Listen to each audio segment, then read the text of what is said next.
today we're going to change things up. We're just going to go on a little farm tour. We're going to walk around and see what's growing in the fields around here.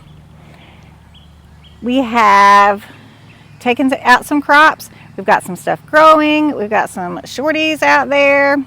I don't know. Might be kind of interesting.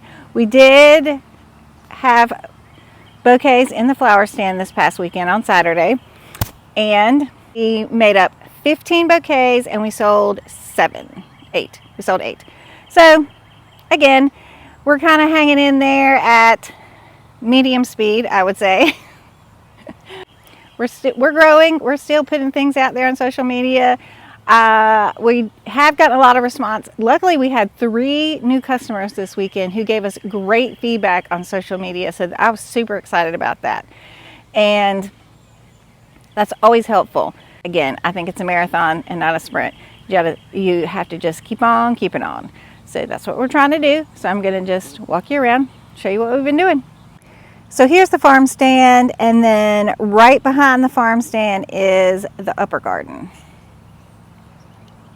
And right next to the farm stand when you drive in, this is what you see. Right there is the lower garden, and then in this field, typically on farm stand days, we have the horse Aaron and the donkey Gully up in this pasture, so everyone can see their cute little selves up here. We are in the upper garden, and this is our row of Lisianthus.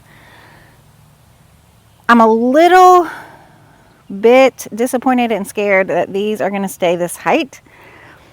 Last year we grew Lisianthus outside because that's all we have, and they were definitely taller than this.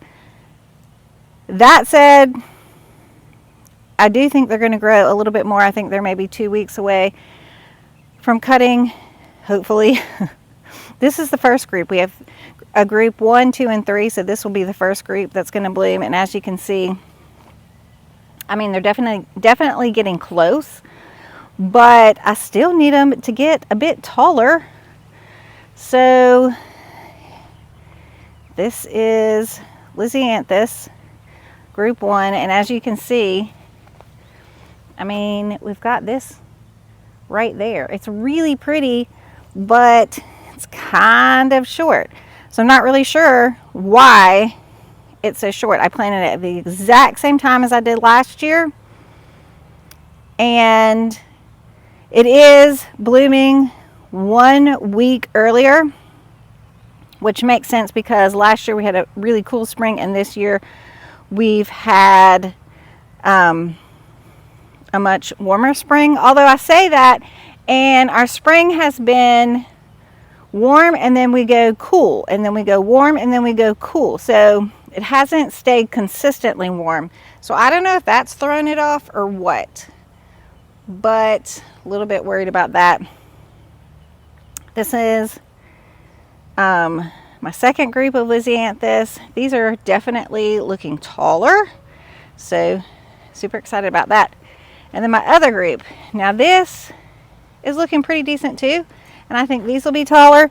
These are a bit sparse because I've had some trouble with these.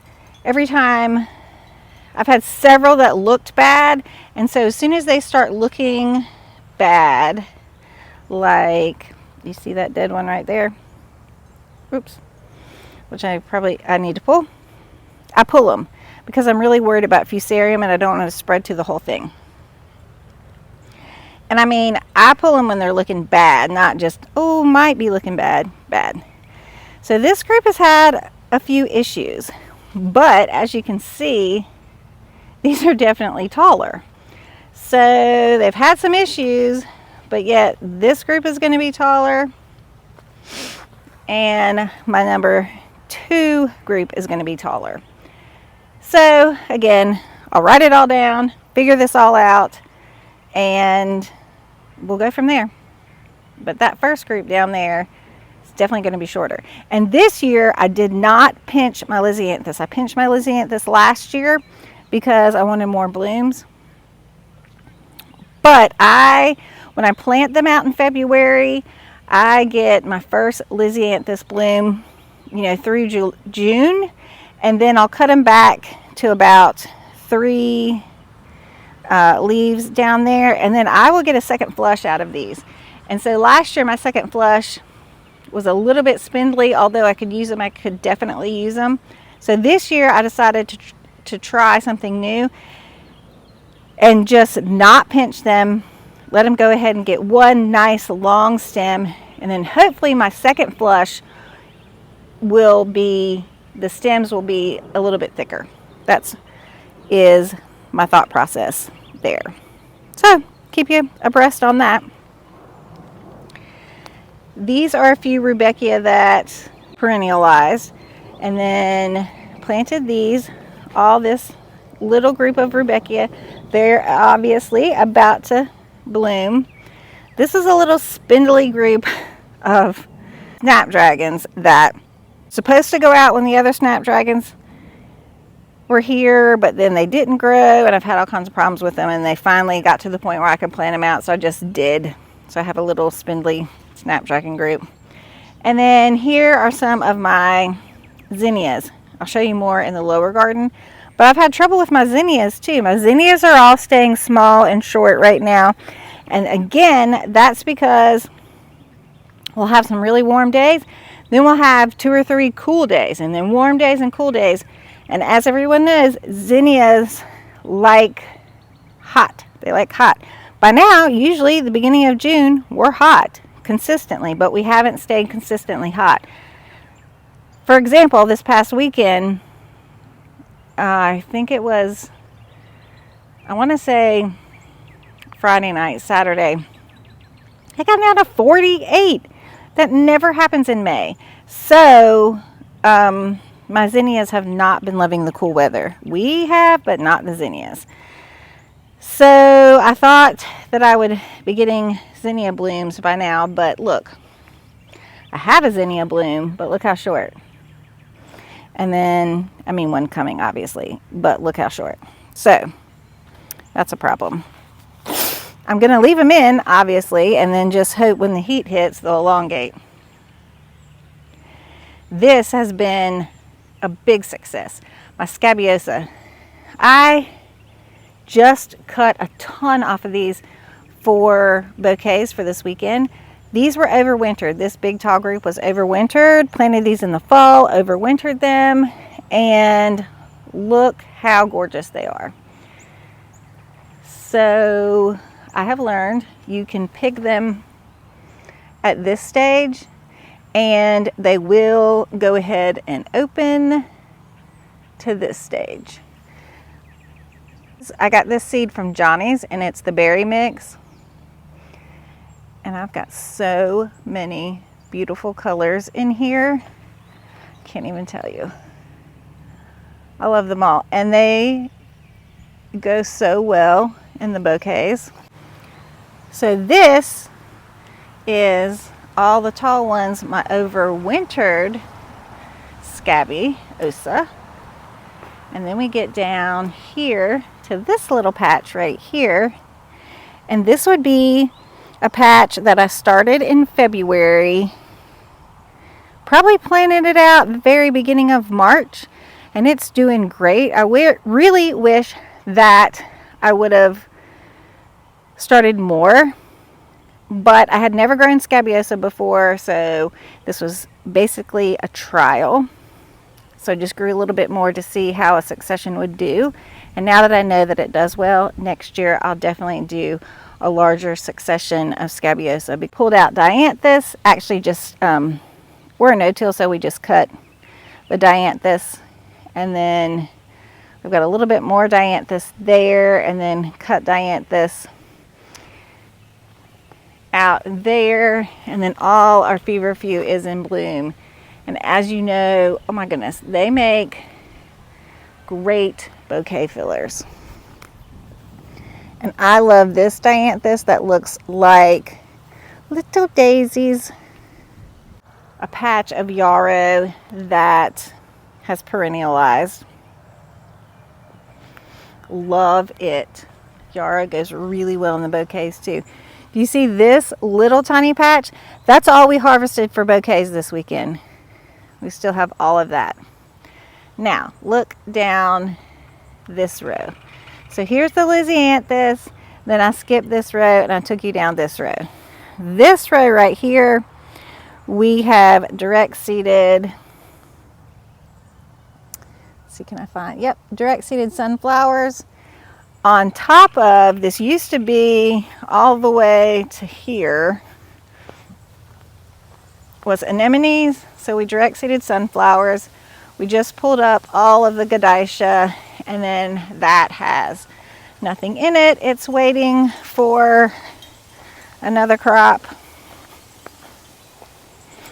And then over here, this was all snapdragons, which got pulled up a long time ago. Not pulled up, but cut, of course. And then again, here are some zinnias. Again, they're staying short. Started and planted these out a while back, but the weather has not been my friend with the, I mean, look, again, we're getting blooms, but they're super short. Anyway, they're staying in the garden, and we're just going to hope that they elongate when the weather's right. This was my bee balm that I cut and used. Cut down Gadaisha. Cut down Gadaisha. I've got some status. And here is my white dill. Loving that. Use that. Cut down Gadaisha. And then we have a little patch of strawberries over there. This is a rogue sunflower that just grew up from last year's, I guess, and we just left it here for the bees, for the pollinators, that kind of thing. I just think it's really interesting. Look at all the little, I mean, it's definitely a brancher. Got some pretty sunflowers on it. Looks like a sunflower tree at the moment. And this is the upper garden right here. Right here in front or beside, whichever one, these are some dahlias that I started from seed, and then we've got some autumn sedum that I propagated. This is all hopefully to bring in some pollinators, and then obviously the autumn sedum, when it gets bigger, I can cut off of it. I have a bunch in the back that I cut off of, but look at this dahlia. I'm super excited to see all these because, as you know, seed dahlias, you never know what they'll look like until they come up. Maybe I'll have a really fun one. And before we go down to the lower garden, over here in our little corner up here, I also have some seed dahlias, and then I have this Mexican sunflower, again for pollinators. This is kind of a pollinator area, but I'll put some more of my propagated autumn sedum and then some more yarrow. So I like to try to incorporate perennials where I can in the landscape, and thus also be able to cut off of them. That's my plan. And I'm going to show you the front of the property, because also what we've done this year is we ordered a lot of hellebores, and we've placed those around the property as well. So let me show you those. So this is the very front where our sign is, and 1, 2, 3, 4, 5, 6. So we have about 6 hellebores down here. And just to give you reference, this is the little corner where I have some perennials growing. You come down in here and you would go to the flower stand to get your flowers.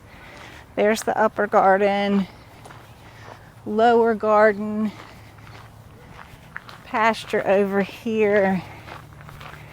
Keep going up here. And what we did was over here, under here, 7 hellebores over here in this landscape. And then 1, 2, 3, 4, 5, 6 and another couple over there. So again, we try to incorporate perennials in the landscape that we can also use in bouquets. Eventually, right here will be peonies. We're going to put peonies here. I've got tomatoes and peppers right there. And then over here is the lower garden. We've been harvesting all of these sunflowers up until here. So obviously this will be our next row of sunflowers that will start to bloom.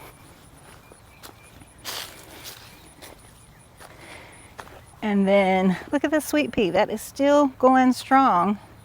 And I guess it's because we've been getting cold and hot and cold and hot. And I love to have a sweet pea still here because hopefully you can see. I can't see because of the sun. Lots of aphids on this. I do use this one as a trap crop. And I'm hoping it'll bring in more ladybugs. All right, my ageratum it survived.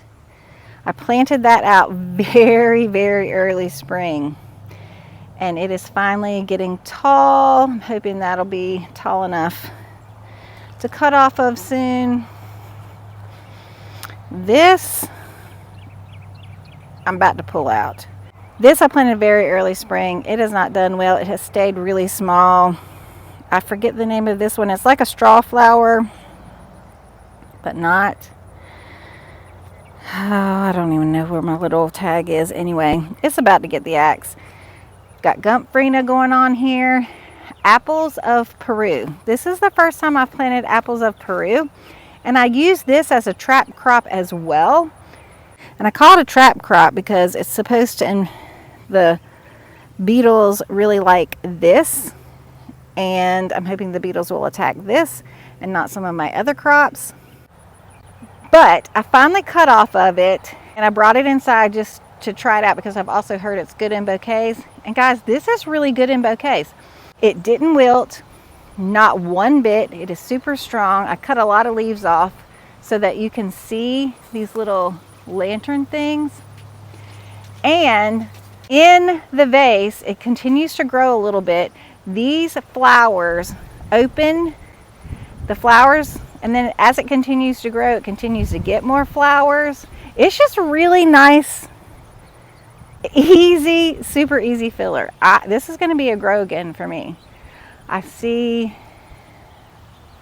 a Japanese beetle on there that I must crush. Ladybugs on this as well. So I think it's a good little interplanting here. I have another one in this row as well. All right, here's the thing though. I planted these sunflowers and they're supposed to be horizon. Look at this. A lot of them are turning out to be, what are those? Those pro-cut that look sort of like little succulents. I forgot what they're called. I mean, this is going to be a sunflower. But I have several of these that somehow got in with those. So I guess we'll just have a mix of that. This row is all sunflowers. Obviously, there's one succession and another succession over here. So we have one row of sunflowers, and I see several Japanese beetles just going to town. I need to get out my soapy water. And this is cinnamon basil and then the lemon basil. Love that as filler. As you know, most of these flowers don't smell. And everyone, as soon as they get their bouquet, they love to just smell it. Because flowers are supposed to smell good. And a lot of them don't. So I do like to add something that smells good. And I've heard from a couple people that the cinnamon basil doesn't wilt as much as the lemon basil. I've had pretty good luck if I let my lemon basil, go to flower like it is now. And of course, they said let the cinnamon basil do the same thing. So this is about ready to cut. I have another little succession here, but I'm not sure this is going to do so well because I think the apples of Peru is going to take that over. And then Gumphrena. And yes, if I would have been smart, I would have planted all the Gumphrena together. But when I was planting all of this out, I was in a hurry and I was grabbing trays and I just wasn't very smart about it. So yes, I have choppy rows. And that is what it is. And look, this is just a random sunflower growing. All right, and now we're into the zinnia row. This is a zinnia row, and this is the start of another zinnia row. Again, these have been planted out. Let me tell you when they were started. These were started in the end of March. I'm not sure exactly when they were planted out, definitely after last frost, but as you can see, I'm starting to get flowers on lots of them, all super short. Again, another Japanese beetle. Again, it is definitely because of our spring. What I've been doing is making some deep cuts on these flowers when they're coming up, and then just hoping that when it really does warm up, they're going to be getting longer. Man, so many Japanese beetles. Do you all have Japanese beetles where you are? I know there's some areas of the country that are super lucky and don't have Japanese beetles. Not us. They will eat and eat and eat.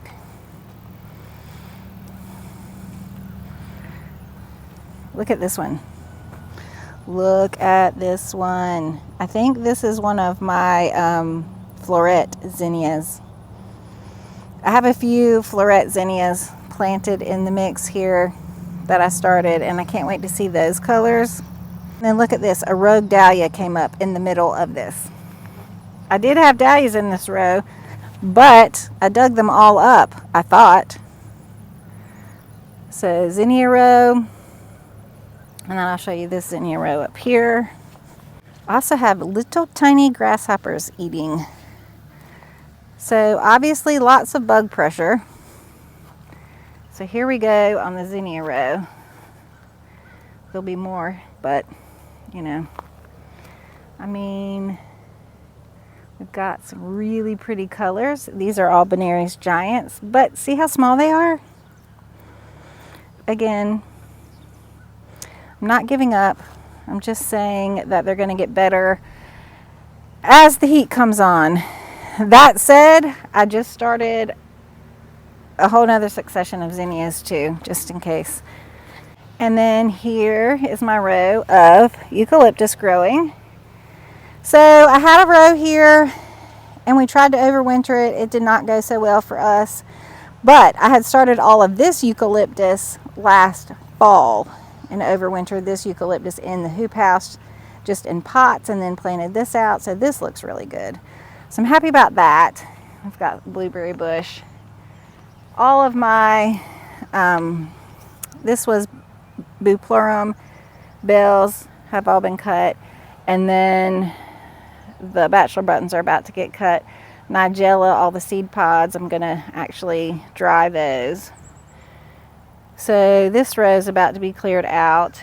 I have some oregano back there, and the oregano has perennialized, and it does really well once flowered. It does really well in bouquets as well. And then this is cilantro, and I heard that if you let cilantro bolt and go to flower, it does really well. So I'm trying that out as well. This is all another crop of sunflowers. And then we've got some dill and some basil. This is actually potatoes. I moved my dahlias over here to this last row. This last row gets a lot of shade in the afternoon, and my dahlias struggle and struggle in the heat. So I thought that maybe the shade in the afternoon would help them, even though I know dahlias love sun. They're sun lovers, and this will get enough sun, the 6 hours of sun, but get shade in the afternoon. So we'll see how that goes. Again, it's a trial. I do lots of trials, guys. If something's not working, I move it around, see if it's going to work better over here. And so far, I mean, this one's getting ready to flower, so I think so far it's working. And then right now, what I'm looking for in this lower garden, and I'll show you, I've been propagating a lot of mums. It's the heirloom mum, and I want to plant those out and actually try to establish those as perennials, but for insurance, I'll dig up 2 of each color and keep those in pots as mother plants to propagate more, just in case they don't perennialize very well.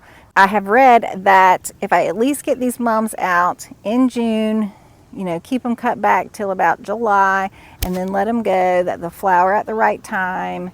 And mums, I have tried those before. These heirloom mums, they do really well in a vase. They hold up really well. They last really well.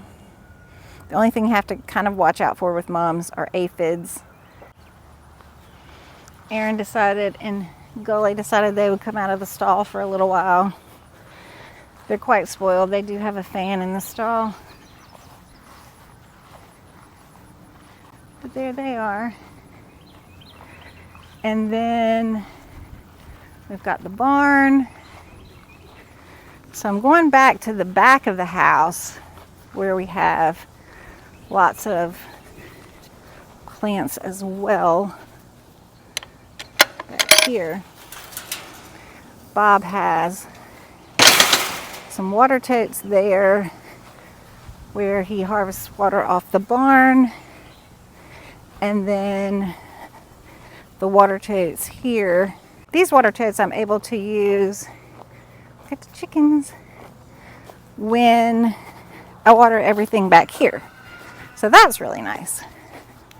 And if you watched his pulse watering video, we would love to water all our flowers with our the water that we've harvested, but we haven't found a pump that will do that. It has to be a low pressure pump, and we haven't found one. So if anybody uses drip tape and totes like this with a low pressure pump, let us know please in the comments. We would love, love, love to use that. All right, we've got the strawberries back here. And then what I did yesterday, one of the things is, these are my mums that I'm propagating here. So these right now are the mother plants. I have 4 of each of the white, the wine, and the pumpkin. Now over here in these 2 big containers, the red ones, these are kind of a pinkish variety of mum. And this whole flat right here, I've propagated of those, as well as this whole flat right here. So I think I have plenty of those. And then I've actually propagated a few from 9 bark. So these are all my propagation that I've got going on, and I'm trying to get this all done because I need to plant this out pretty soon. So what I did yesterday was I started some more over here. This whole tray is the wine variety. Half of this tray is the white and half is the pumpkin. And in the hoop house right now, we've got the celosia going in the hoop house. And again, this has been kind of small. Even though it warms up here in the hoop house, The celosia has been kind of small because of our weather, I think, just the dips. And rosemary is a really nice filler. Again, it's sort of like the basil in that it gives the bouquet a really nice smell. All of this rosemary I started from seed. This I've propagated off of this one rosemary bush that I cut off of earlier in the spring to use in bouquets. And so then I started this from seed. This one I killed. So I've got some more going over here. I'm hoping that the bug pressure doesn't get too bad. Hoping that the Japanese beetles don't eat everything. I'm hoping that the zinnias elongate and all the other things do well. So that's all you can do. And then just keep starting more. Because if one thing fails, then you can go ahead and put that in. Just keep starting the sunflowers. Just keep it on. I keep saying that it's a marathon, not a sprint. You just got to keep at it. And I hope you guys are doing the same thing. Let me know in the comments how your gardens are looking, how everything's going at the beginning of June for you. Thanks. Let's help each other out.